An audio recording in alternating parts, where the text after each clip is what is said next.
something of a last stand for opponents of Assad's.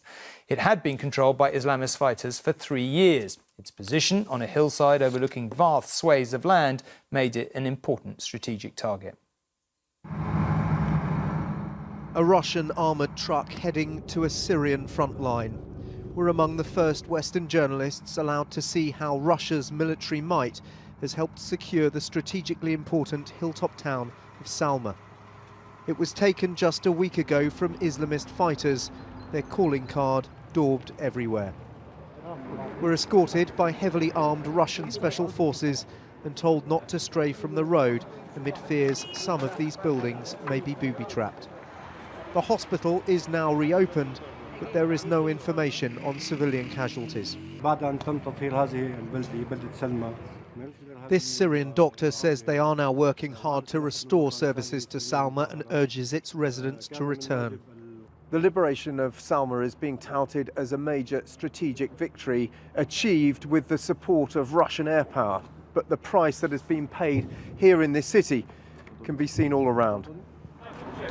There is plenty of evidence of the ferocity of the assault. Like so much in this broken country, Salma has paid dearly. This Syrian soldier was among those who fought back into the town. The enemy, how far away is the enemy? After 1 kilometer. 1 kilometer. 1 kilometer.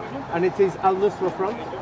Yes, Daesh and Nusra. Daesh and Al-Nusra. Yes. And they were here? Yes, yes. How many? I live here 5 years. This Russian general says the rebel occupation was more like 3 years. But whatever the truth, Salma was a rebel stronghold that has been in Russian sights since its entry into the war last year. Russian aircraft have been pounding the rebels here since October, taking out key positions on hills surrounding the town. Moscow insists it was Syrian troops, though, that actually took Salma. But across Syria, it is Russian military hardware, both in the skies and on the seas, that has been critical in shoring up President Assad's beleaguered forces. This is the Russian missile cruiser Varyag, part of a considerable navy presence that has seen long-range guided missiles fired at rebel positions from the safety of the sea. But for all the talk of progress, the truth is that the war here remains bitterly deadlocked.